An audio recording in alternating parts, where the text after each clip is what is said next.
Assalamualaikum warahmatullahi wabarakatuh. Hai, apa kabar semuanya? Semoga kalian semua sehat ya. Terima kasih buat kalian yang udah mampir ke channel ini. Kak Putri doakan kalian selalu diberi kesehatan, rezeki yang berkah, dan keluarga yang bahagia. Amin. Pada malam hari ini, Kak Putri mau bawain cerita baru yang judulnya Teror Pocong Mbak Sum. Kalau dilihat dari judulnya. So, stop senyum-senyum, siapkan headset kalian, karena cerita segera dimulai.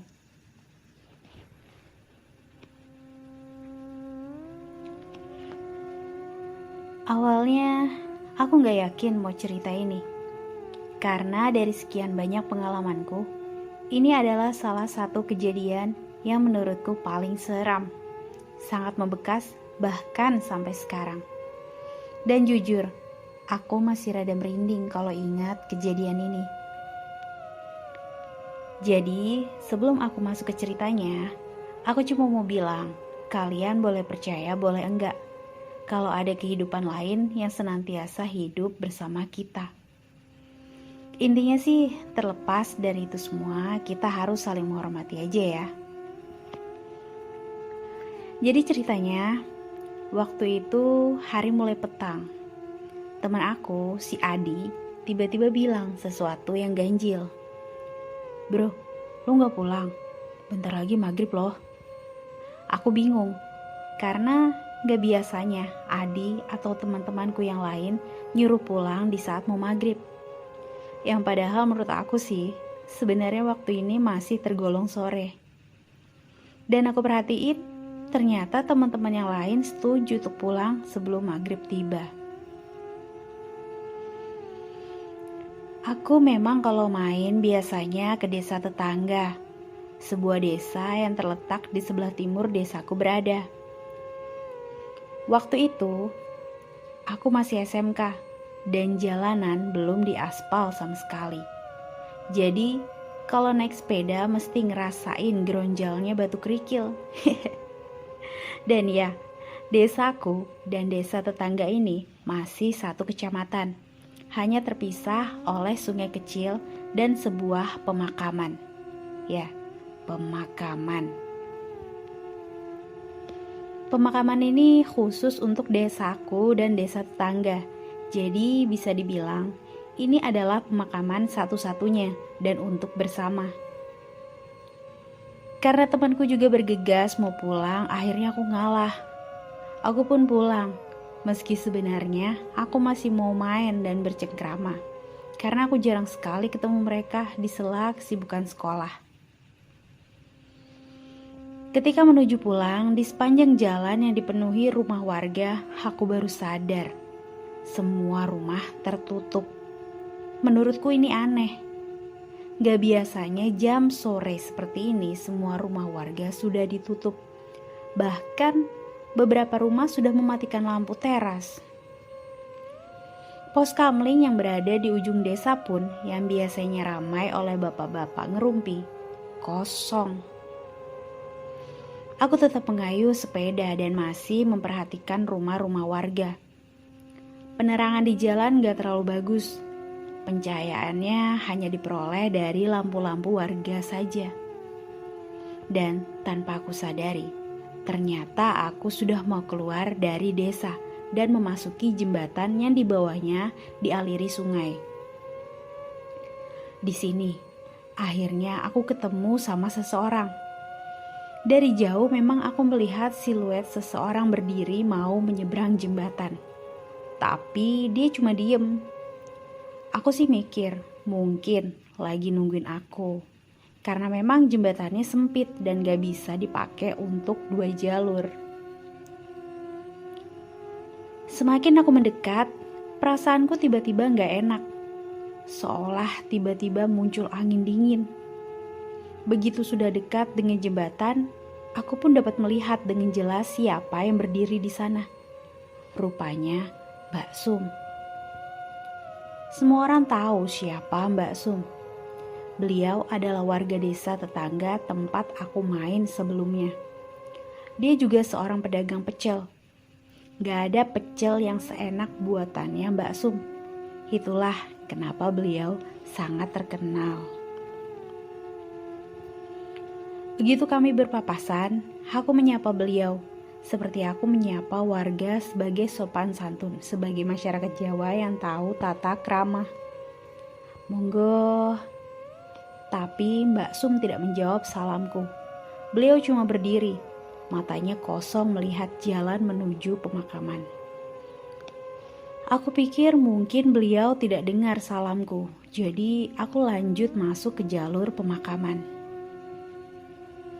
Meski jalur yang aku lewati adalah sebuah pemakaman, aku sih biasa aja karena aku udah sering lewat sini. Alasan lainnya ya karena emang cuman ini sih akses jalan menuju desa sebelah, kecuali mau muter lebih jauh lewat pabrik gula. Tapi anehnya petang ini aku nggak lihat ada yang lewat sama sekali. Aneh. Seharusnya banyak orang lewat di sini selain aku, karena akses di sinilah yang paling dekat. Aku berusaha nggak mikir macem-macem, jadi aku masuk aja ke area pemakaman. Aku juga nggak lupa buat ucap salam, karena aku percaya masih ada kehidupan setelah kematian. Gemerincing rantai sepedaku terdengar memecah keheningan. Perasaanku mulai gak enak. Kalau udah begini, biasanya sepedaku mau los alias lepas rantainya. Aku cuma membatin, jangan di sini losnya, nanti aja di rumah warga. Dan emang dasar apes, rantai sepeda aku pun los beneran.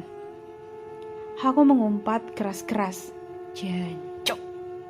Tapi begitu sadar aku ngumpat di pemakaman, nyaliku langsung ciut. Buru-buru aku benerin rantai sepedaku. Aku lihat depan belakang, tapi masih belum lihat ada orang yang lewat. Kalau aja itu bukan sepeda satu-satunya, pasti udah kutinggal. Di sela aku benerin sepeda, aku mendengar suara seperti suara burung. Aku pun melihat sekeliling. Suaranya semakin lama semakin terdengar jelas. Di sini, mau gak mau, aku akhirnya ngelihat ke area pemakaman. Pemakamannya sendiri terpisah dari jalan utama oleh tembok setinggi dada orang dewasa. Waktu aku berdiri, aku bisa melihat rentetan batu nisan dan pohon Kamboja di sampingnya. Tapi ada yang menarik perhatianku. Dari balik salah satu pohon Kamboja terlihat ada yang sedang mengintipku. Aku menyipitkan mata berusaha memperhatikan sebelum seseorang menggertak bahuku. Aku berjingkat saking kagetnya, tapi begitu aku tahu siapa yang menggertak bahuku, aku jadi lega. Lapo kon, kok gak kene maghrib-maghrib? Ngapain kamu di sini maghrib-maghrib? Katanya. Beliau adalah Pak Iman, juru penjaga makam ini, yang rumahnya tepat di gerbang masuk makam desaku berada. Rantai saya los pak, kataku polos. Beliau memperhatikan sekeliling, mimik wajahnya panik. Yowis, ayo, tae wangi. Yaudah, sini tak bantuin. Beliau membantu membenarkan rantai sepedaku. Sementara mataku melihat ke arah di mana terakhir kali mataku tertuju tadi. Dan gak ada apa-apa, karena yang kulihat cuma pohon Kamboja tanpa ada siapapun di baliknya. Begitu rantainya sudah terpasang, Pak Iman segera bilang dengan nada tergopoh-gopoh. Wes, dah mulai, ojo lali, bersihin nyawa. Wes, ojo metu-metu yo. Sudah, cepat pulang, jangan lupa bersihkan badanmu. Jangan keluar-keluar lagi ya. Aku pun secepatnya mengayuh buat pulang, sementara Pak Iman pergi lagi dengan senter tua di tangannya. Itu adalah pengalaman paling mengerikan yang pertama kali kurasakan saat lewat pemakaman desa hari itu. Tapi itu masih awalnya saja, karena begitu aku tahu apa yang terjadi, aku gak tahu lagi harus ngomong apa. Oh ya, sebelumnya, kalau kalian pada nanya di mana tempat kejadiannya, mohon maaf.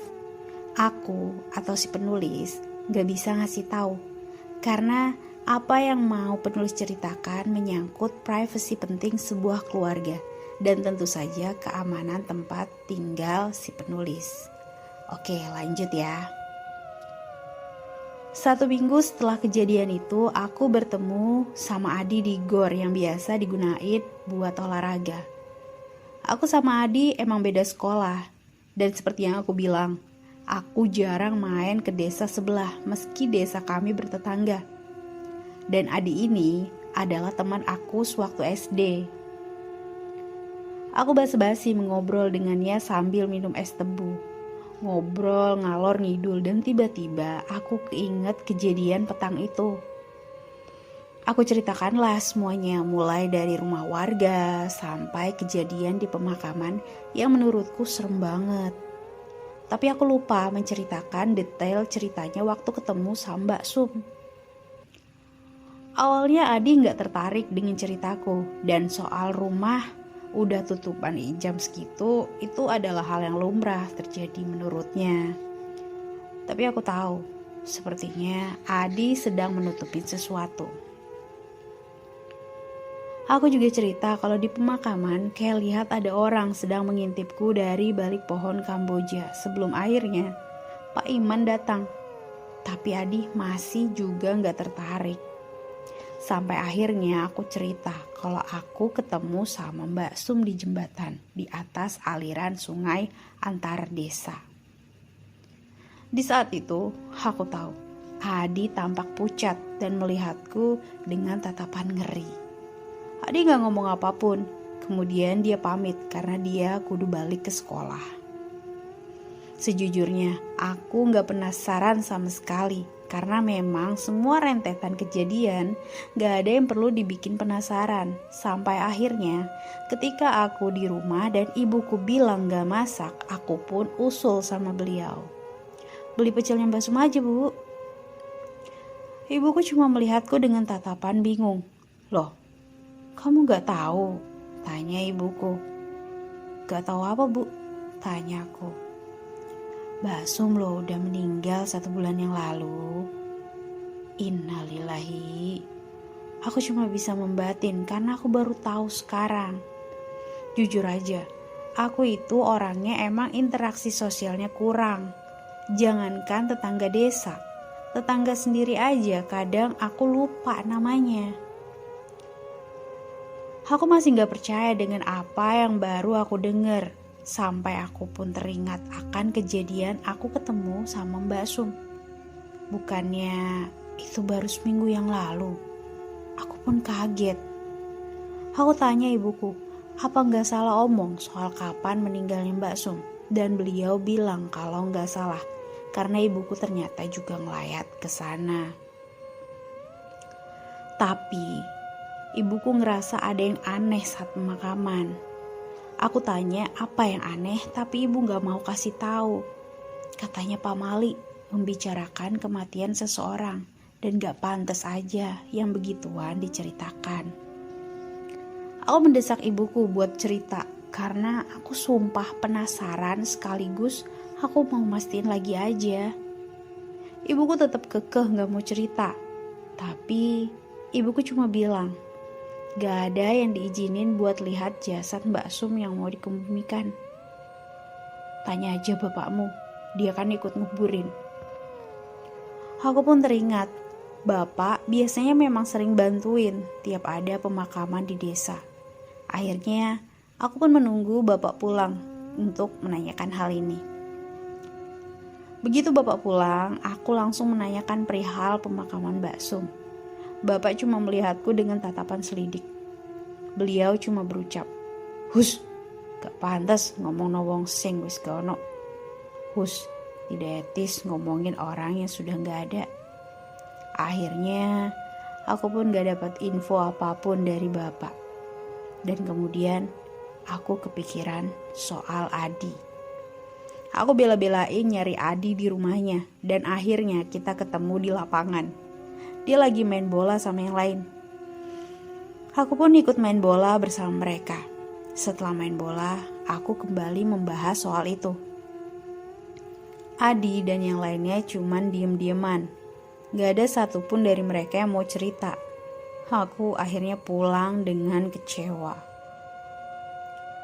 Aku coba hitungin lagi kapan tanggal kematian Mbak Sum. Dengan kejadian aku ketemu beliau di jembatan samping pemakaman. Aku masih gak habis pikir. Kalau Mbak Sum udah gak ada 1 bulan yang lalu yang kutemuin waktu itu siapa dong?